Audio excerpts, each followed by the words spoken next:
It is now day 5 of the government shutdown, with congressional leaders doubling down, blaming the other party for what could be a lengthy stalemate. The Democratic House Minority Leader today saying the White House and Republicans are refusing negotiations to reopen the government, while the House Speaker claimed the shutdown is just a Democratic ploy to help Senate Minority Leader Chuck Schumer's reelection bid. Take a listen. The last time there was a conversation with Republican leadership was in the White House meeting last Monday. And unfortunately, since that point in time, Republicans, including Donald Trump, have gone radio silent. And what we've seen is negotiation through deep fake videos, the House canceling votes, and of course, President Trump spending yesterday on the golf course. That's not responsible behavior. They're not serious. This is not a serious negotiation. They're doing this to get political cover because Chuck Schumer is afraid that he won't win his next reelection bid to the Senate because he's going to be challenged by a Marxist in New York, because that's the new popular thing out there. Joining us now is the ranking member of the House Oversight Committee, Congressman Robert Garcia of California. He is a member of the Oversight and Transportation and Infrastructure Committees. Welcome back to the broadcast. So let's look at the recent polls, which show Americans are blaming President Trump and Republicans for the shutdown, but a significant share of voters aren't sure who's responsible. Democrats' position isn't just about extending ACA tax credits. It's about showing voters they are fighting back against the Trump agenda. Why is the shutdown fight the right tactic? Can Democrats still win the messaging battle if they don't get their health care concessions? People need to be very clear about what's about to happen and why we're in this fight. Over the next few months, folks are going to start receiving letters in the mail. They're going to be notified by their insurance companies, by their healthcare providers, that their premiums are about to skyrocket. In some cases, they're going to double, or even further than that, their costs are going to go up. And so at a moment where people are struggling to pay for housing, to pay for groceries, the last thing that the American public, working class families need is for their healthcare costs to go up, which is why we are so adamant at this moment that Donald Trump and Republicans do not allow these Affordable Care Act subsidies to expire.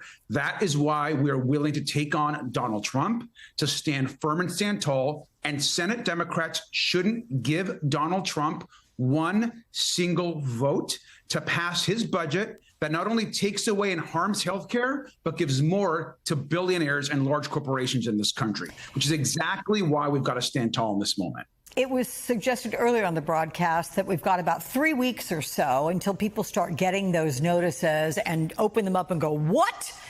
Which means Democrats have to hang on at least that long. Is that a fair assessment? Look, personally, I'm hanging on as long as possible here. We have to stand tall. Donald Trump has been all about terrorizing communities, sending the National Guard and the military into American cities, kidnapping people off of our streets, taking rights away. He is using the government to weaponize and fight his own citizens in this country.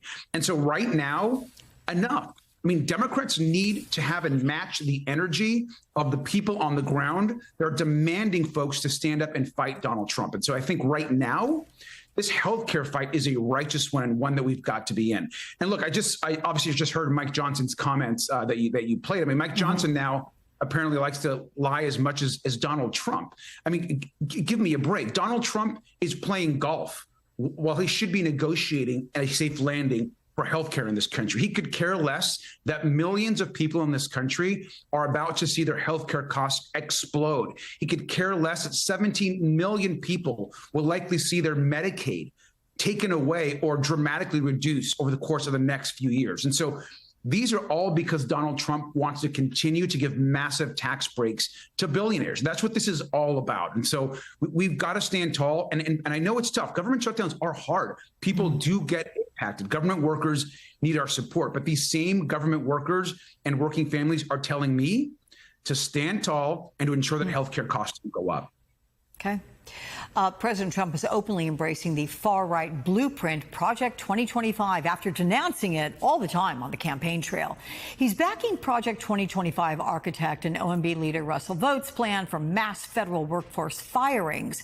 Of course, your state, California, it's home to about 150,000 federal employees. So how do you respond, first of all, to the president's total about-face on Project 2025 and using the shutdown to inflict the pain that he says he's going to on Democratic-run cities and states? I mean, it's such a shocker. Donald Trump's a liar. Wow, I'm stunned. I mean, clearly the entire time he's been trying to implement Project 2025. That was clear from the beginning. We laid that out, of course.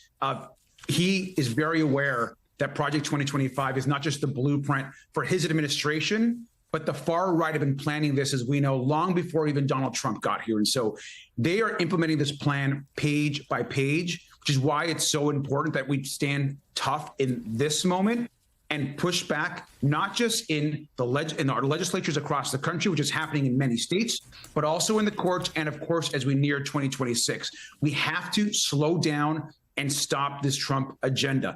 And I'll say one other thing. You mentioned my state. I think our governor, Gavin Newsom, right now is a great example to this country of how to actually fight and push back. He's doing it every single day.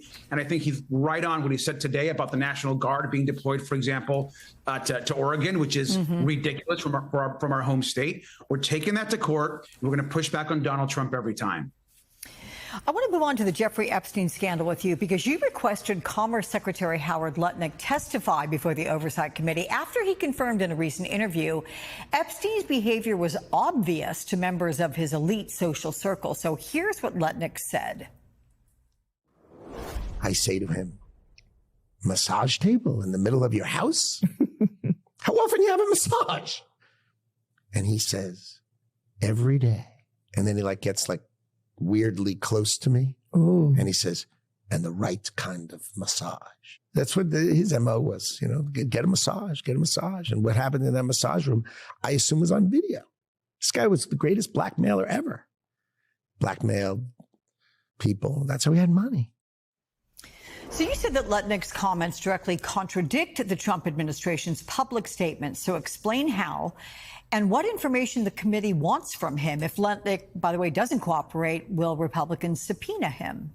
Rather, Democrats.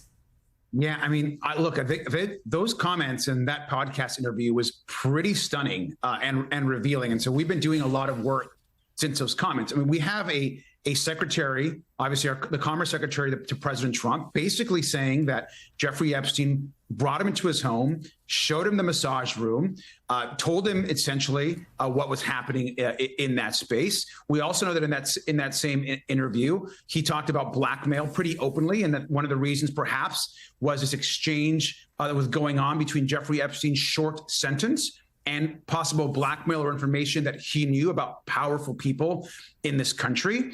And so you have a current Trump cabinet member, you have a former Trump cabinet member in Alex Acosta actually putting together that sweetheart deal. I mean, the signs keep pointing back to the White House, that keep pointing back to this cover-up. Why is Donald Trump hiding so much? He obviously knows much more than he is letting on. The Attorney General has said that the Epstein files are on her desk. They have yet to be fully released. And Donald Trump completely flip-flopped from saying he would release the files during the campaign to now being adamant that there's nothing in there, it's not important, he's no interest in releasing them now. The question is why?